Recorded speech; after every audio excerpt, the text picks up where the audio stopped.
नमस्कार। आज हम महाभारत की कहानी में एक बहुत ही रोमांचक मोड़ पर गोता लगा रहे हैं। हाँ, संभव पर्व के वो हिस्से जहां से कहानी बहुत तेजी से आगे बढ़ती है। बिल्कुल। सेक्शन 137 से 142, जहां भविष्य के महायुद्ध के बीज बोए गए, हमारे सामने ग्रंथ के अंश हैं। सही। पिछली बार हमने देखा था कि कैसे राजकुमारों की शिक्षा पूरी हुई द्रोणाचार्य के गुरुकुल में। और आज हम उस मशहूर शस्त्र प्रदर्शन के दिन की कहानी सुनेंगे, वो दिन जब बहुत कुछ बदला। हाँ, वो एक टर्निंग पॉइंट था, कह सकते हैं। कल्पना कीजिए एक भव्य रंगभूमि, हजारों लोग, हाँ, हजारों उत्सुक दर्शक, और मंच पर युवा राजकुमार अपनी कला दिखाने को तैयार। माहौल में उत्साह भी है और एक तनाव भी, एक अंडरकरंट। सही कहा। तो आज हम इन घटनाओं को एक कहानी की तरह समझेंगे। बिल्कुल। कैसे एक नया योद्धा सामने आया, कैसे पुरानी दुश्मनी और बढ़ी, और कैसे एक गुरु ने अपना बदला लिया। तो चलिए इस कहानी के पन्ने पलटते हैं। जरूर। तो प्रदर्शन की शुरुआत हुई भीम और दुर्योधन के गदा युद्ध से। हाँ, ये तो होना ही था। दोनों ही गदा युद्ध में माहिर थे। और जैसे ये मैदान में उतरे, दर्शक बट गए। कोई भीम का नारा लगा रहा है, कोई दुर्योधन का। माहौल एकदम गर्म हो गया होगा। बहुत, इतना कि द्रोणाचार्य को दखल देना पड़ा। उन्होंने अपने बेटे अश्वत्थामा को भेजा। अच्छा, मुकाबला रुकवाने के लिए? हाँ। कि बस बहुत हुआ। इसके बाद मंच पर आए अर्जुन। अर्जुन का प्रवेश। द्रोणाचार्य ने बड़े गर्व से उनका परिचय कराया। कहा, अब देखिए पार्थ को, जो मुझे मेरे पुत्र से भी ज्यादा प्यारे हैं। इंद्र के पुत्र। क्या परिचय था। और अर्जुन का प्रवेश, सुनहरे कवच, दिव्य धनुष बाण। ऐसा लगा जैसे शाम के वक्त आसमान में बिजली और इंद्रधनुष एक साथ उतर आए हों। और दर्शकों का शोर। वो जो ग्रंथ में वर्णन है, ये कुंती पुत्र हैं, इंद्रपुत्र अर्जुन, कुरुओं के रक्षक। हाँ, और ये शोर सुनकर धृतराष्ट्र ने विदुर से पूछा, ये इतनी हलचल क्यों है? क्योंकि वो देख तो सकते नहीं थे। बिल्कुल। और जब पता चला कि अर्जुन आए हैं, तो वो खुश हुए, प्रसन्न हुए। ये दिलचस्प है, धृतराष्ट्र की खुशी। शायद पांडु के बेटे की योग्यता देखकर उन्हें अंदर ही अंदर एक डर भी लगता था। हो सकता है, पर उस क्षण वो प्रसन्न थे। फिर अर्जुन ने अपना कौशल दिखाया। अस्त्रों का प्रदर्शन। हाँ, आग्नेयास्त्र से अग्नि, वारुणास्त्र से जल, वायव्यास्त्र से वायु, पर्जन्यास्त्र से बादल, भौमास्त्र से भूमि, पर्वतास्त्र से पर्वत। कमाल था। और फिर अंतर्धान अस्त्र से सब गायब, जादू की तरह। कभी लंबे दिखते, कभी छोटे, कभी रथ पर, कभी जमीन पर। और वो निशाना, हाँ, वो लोहे का सुअर घूमता हुआ, उसके मुंह में एक साथ 5 बाण। और वो गाय की सींग वाला करतब। हाँ, रस्सी पर हिलती हुई गाय के सींग के छेद में 21 तीर। तलवार, गदा, धनुष, हर चीज में निपुण। लोग बस देखते रह गए, हैरान थे सब। प्रदर्शन लगभग खत्म ही हो चुका था, तालियां बज रही थीं। और तभी मैदान के मुख्य द्वार से एक जोर की आवाज आई, भुजाएं ठोकने की, जैसे बादल गरजे हों। सबकी नजरें उधर घूम गई। एकदम माहौल में एक अजीब सी सनसनी फैल गई। और तब वो आया, कर्ण। हाँ, रंगभूमि में प्रवेश हुआ कर्ण का, जन्मजात कवच और कुंडल पहने हुए, सूर्य जैसा तेज, विशाल कद, शेर जैसी चाल। ग्रंथ कहते हैं सूर्य देव के अंश, कुंती के पुत्र। जो रहस्य उस समय कोई नहीं जानता था सिवाय कुंती के। बिल्कुल। आते ही उन्होंने द्रोण और कृपाचार्य को प्रणाम किया, लेकिन बाकियों को जैसे देखा ही नहीं, अनदेखा कर दिया। हाँ, और फिर सीधे अर्जुन की तरफ देखा, गरजती हुई आवाज में बोले, पार्थ, तुमने यहाँ जो भी किया है, मैं उससे बेहतर करके दिखा सकता हूँ, हैरान रह जाओगे। सीधी चुनौती। एकदम। और फिर द्रोण की अनुमति लेकर कर्ण ने वही सारे कर्तव्य दोहरा दिए, बिल्कुल वही, उतनी ही आसानी से। कमाल है, इसका असर तो बहुत गहरा हुआ होगा। तुरंत दुर्योधन और उसके भाई खुशी से उछल पड़े, दौड़कर कर्ण को गले लगा लिया। दुर्योधन को तो जैसे मन मांगी मुराद मिल गई। दुर्योधन ने कहा, स्वागत है वीर, तुम जैसा योद्धा पाके मैं धन्य हुआ। कुरु राज्य में तुम्हें मनचाहा सम्मान मिलेगा। और कर्ण का जवाब? कर्ण ने कहा, राजन, तुम्हारा स्नेह ही काफी है, मुझे बस तुम्हारी मित्रता चाहिए।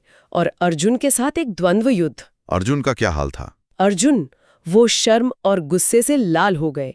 ये अपमान उनसे सहा नहीं गया। स्वाभाविक है। वो बोले, अरे बिन बुलाए आने वाले, बिना पूछे बोलने वाले, तेरी वही गति होगी जो ऐसे लोगों की होती है। मैं अभी तेरा वध करता हूँ। ओ, मामला बढ़ गया। कर्ण ने भी तीखा जवाब दिया, ये रंगभूमि सिर्फ तुम्हारी नहीं फाल्गुन, शक्ति ही क्षत्रिय का धर्म है। बातें छोड़ो, बाणों से बात करो। दोनों तैयार युद्ध के लिए। तभी आसमान में अजीब चीजें होने लगी। बादल घिराए, बिजली चमकी, इंद्रधनुष दिखा। जैसे इंद्र अपने बेटे अर्जुन की मदद कर रहे हों। हाँ, पर अगले ही पल सूर्यदेव ने बादलों को हटा दिया, अपने पुत्र कर्ण पर रोशनी डालते हुए। अब ये देखकर कुंती बेहोश हो गईं। वो तो जानती थी ये दोनों उन्हीं के बेटे हैं। विदुर ने उन्हें संभाला। और तभी कृपाचार्य बीच में आए। हाँ, कृपाचार्य ने नियम याद दिलाया। उन्होंने कर्ण से पूछा, उनका वंश, माता पिता का नाम, कुल। क्योंकि नियम था कि राजकुमार अज्ञात कुल वालों से द्वंद्व नहीं करते। सही। ये सवाल कर्ण के जीवन का सबसे बड़ा सवाल था, उनकी पहचान का संकट। उनका चेहरा उतर गया होगा। बिल्कुल। लेकिन इससे पहले कि बात बिगड़ती, दुर्योधन आगे आए। दुर्योधन ने मोर्चा संभाला। हाँ, शास्त्रों का हवाला दिया। बोले, आचार्य, शास्त्र कहते हैं राजा 3 तरह के लोग हो सकते हैं, राजकुल में जन्मे, वीर योद्धा और सेनापति। अच्छा, ये तर्क दिया उन्होंने। और फिर कहा, अगर अर्जुन को एक राजा से ही लड़ना है तो मैं अभी इसी क्षण कर्ण को अंग देश का राजा घोषित करता हूँ। वाह, क्या चाल थी। तुरंत वहीं सोने के आसन पर बिठाकर मंत्रोच्चार के साथ कर्ण का अंगराज के रूप में अभिषेक कर दिया गया। सिर पर छत्र, चंवर डुलाए गए। ये सिर्फ दोस्ती नहीं थी, ये दुर्योधन की तरफ से एक बहुत बड़ा राजनीतिक कदम था। अर्जुन की बराबरी का एक योद्धा अब उनके खेमे में था। हाँ, पांडवों के बढ़ते प्रभाव को रोकने के लिए कर्ण बहुत आभारी हुए। स्वाभाविक है। उन्होंने दुर्योधन से पूछा, इस राज्य के बदले मैं तुम्हें क्या दे सकता हूँ? और दुर्योधन ने क्या मांगा? मुझे तुम्हारी अटूट मित्रता चाहिए। और कर्ण ने हामी भर दी। हाँ, दोनों गले मिले।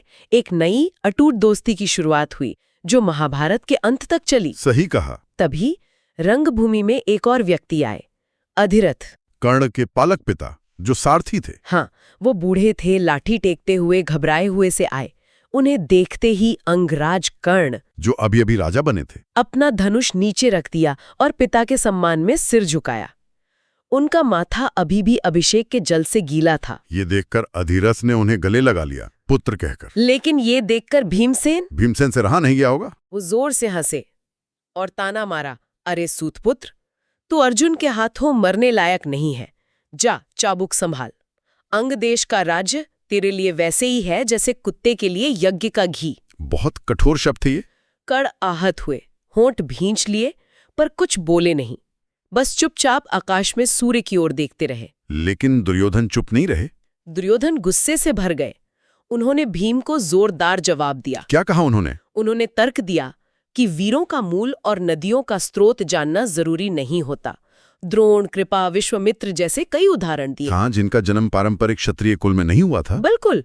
दुर्योधन ने पूछा, क्या कोई हिरणी ऐसे सूर्य तेजस्वी कवच कुंडल वाले बाघ को जन्म दे सकती है? ये एक तरह से उस समय की वर्ण व्यवस्था को चुनौती थी, हालांकि अपने स्वार्थ के लिए ही सही। हाँ, उन्होंने घोषणा की कि कर्ण अपनी भुजाओं के बल पर पूरी पृथ्वी का राज्य पाने योग्य है। दर्शक भी दुर्योधन के पक्ष में हो गए, कृपा और भीष्म के साथ लौट गए। लोग जाते हुए बस अर्जुन, कर्ण और दुर्योधन की ही बातें कर रहे थे। और कुंती अपने बेटे कर्ण को पहचानकर उसे अंगराज बनते देखकर माँ का मन था चुपचाप प्रसन्न हुई। तो इस पूरी घटना का निचोड़ क्या निकला? दुर्योधन को अर्जुन के बराबर का एक शक्तिशाली साथी मिल गया। कौरवों का पड़रा भारी लगने लगा। और युधिष्ठिर ने भी मान लिया कि कर्ण जैसा धनुर्धर शायद ही कोई और हो। पांडवों और कौरवों के बीच की खाई और गहरी हो गई। बिल्कुल। कुछ समय बीता। द्रोणाचार्य ने सोचा, अब गुरु दक्षिणा लेनी चाहिए। हाँ, शिक्षा पूरी हो गई थी। उन्होंने अपने सभी शिष्यों को बुलाया और कहा, पांचाल देश के राजा द्रुपद को युद्ध में बंदी बनाकर मेरे पास लाओ। यही मेरी गुरु दक्षिणा होगी। द्रुपद, द्रोण का पुराना मित्र, जिसने उनका अपमान किया था। वही। सभी राजकुमारों ने तथास्तु कहा और पांचाल पर चढ़ाई कर दी। पहले कौरव गए होंगे, दुर्योधन और कर्ण। हाँ, पहले कौरवों ने हमला किया, लेकिन राजा द्रुपद अकेले ही उन पर भारी पड़े। बहुत वीर थे वो। कौरव सेना घबरा गई। यहाँ अर्जुन की समझ काम आई।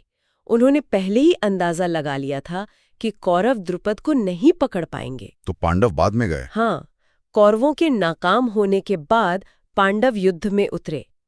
अर्जुन ने युधिष्ठिर को रोका, खुद कमान संभाली। भीम ने गदा संभाली होगी। बिल्कुल। भीम ने पांचाल सेना के हाथियों में तबाही मचा दी।